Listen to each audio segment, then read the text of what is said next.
Good morning, Calvary, and welcome to our weekly Wednesday update. My name is Amy Anthony, and I am so excited to have Emily Sampson with us today, and we're going to talk a little bit more about a new ministry in town called Isaiah 117 House. So welcome, Emily. Thank you very much. Glad that you're here.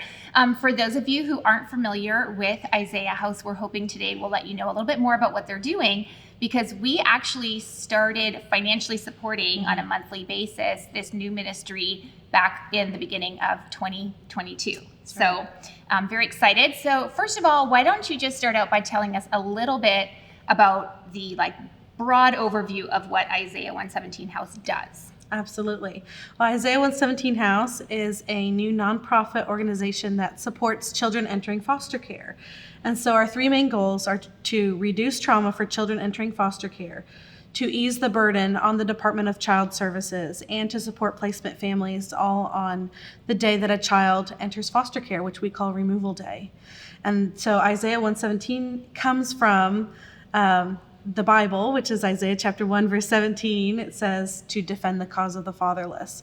And so we believe that this is God's calling for his followers, and it's the foundation of this ministry. Yeah. So when I first heard about Isaiah 117 House, probably almost a year ago, I knew that this was going to be something that many people in our church would want to partner with, because we have a support group here at the church for parents who foster and adopt. We have several families who have adopted out of foster care or who are fostering. And so I was really excited right away to hear what you guys were doing.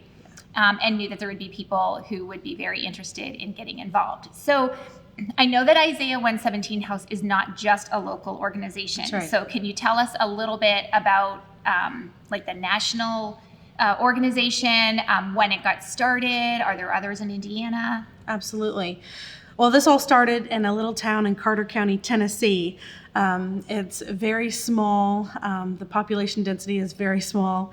And there's a couple, Rhonda and Corey Paulson, that live there, and they began their own foster care journey. And they felt God's calling in their heart to move beyond that, to change the way that foster care began for every child in their community. They met their son, Isaiah, as a really? 9-month-old. Oh, awesome. Yeah, that's right. That's great.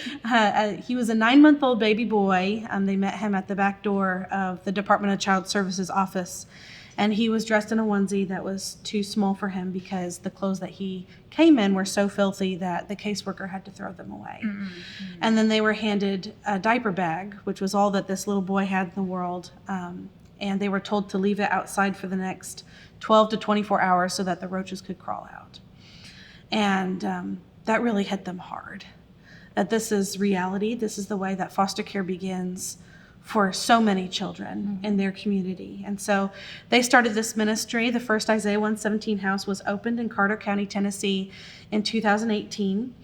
And it has since spread to over 30 counties in 6 different states. In 4 years. In 4 years. Wow. And they're adding 2 more states this year. That's exciting. So there is one open Isaiah 117 House in Indiana. That's in Vanderburgh County, which is the Evansville area. And then there's another one that's going to be opening this summer in Knox County. And then there is Boone County and Marion County and Spencer and Perry counties. Are all in process. Are all in process. Yeah. And then, of course, Tippecanoe County. Yeah. So how did this become personal for you? Absolutely. Tell me a little bit about what is going on in your life where this was something that you were like, I want to start one in Tippecanoe County. Absolutely. Well, my husband and I felt God's calling very strongly in our lives to become foster parents. And so we did. After only a year of marriage, we became foster parents, and we welcomed 2 toddlers into our home, and very shortly after, we welcomed a third. So all in one summer of 2017, we started parenthood with 3 toddlers, Wow. 2, 2.5, and 3, and it was very hard. And it was completely eye-opening to the need in our community and the brokenness and the hurt within the system. And it was just very hard. And as we walked through our foster care journey, we ended up having 10 children in our home altogether through foster care and through respite. We've adopted our first 3 foster children. They're 7, 7, and 8 now. Awesome. So it's still a lot. Mm-hmm. And it's just amazing to see God work in their lives. Mm-hmm. And so we decided to close our foster license because we wanted to focus on stability of our family and attachment and connection. And I still felt God calling my heart. And that was really hard because I knew that I needed to do something in the foster care system. God was just telling me that there needed to be something that happened. And so I saw a video on Facebook about Isaiah 117 House, and I knew instantly that God was telling me that this ministry needed to be brought here for our children, and our children cannot be left behind on the day that they enter foster care. Yeah. So for those who aren't familiar, I guess, with what a typical first 24 hours would look like versus what it will look like once Isaiah House is here, can you kind of contrast those two things? Because I know a lot of people will hear Isaiah House and think, oh, people are living there. Right.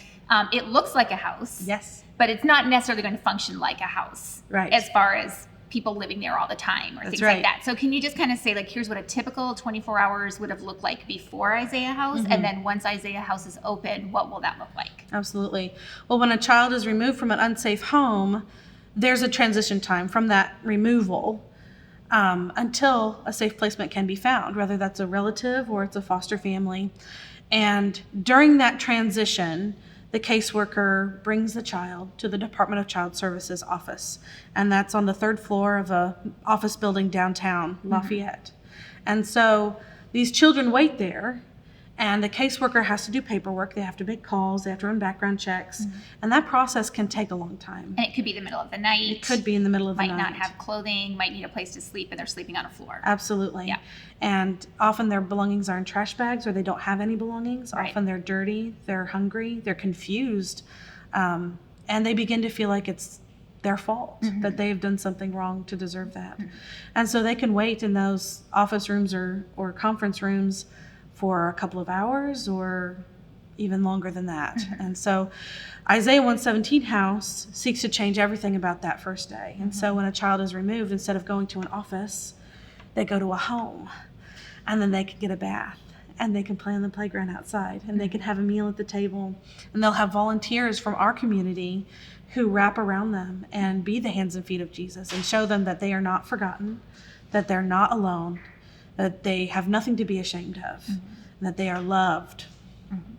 And not only will that reduce the trauma for the children, but also, I would imagine, makes the job of the DCS worker so much easier because they can focus on the paperwork and making a good placement. Absolutely. While some volunteers are caring for the emotional needs of the child. Absolutely. So you mentioned volunteers. So I know right now we're financially supporting, but once the house is opened, what will local churches be able to do to help out?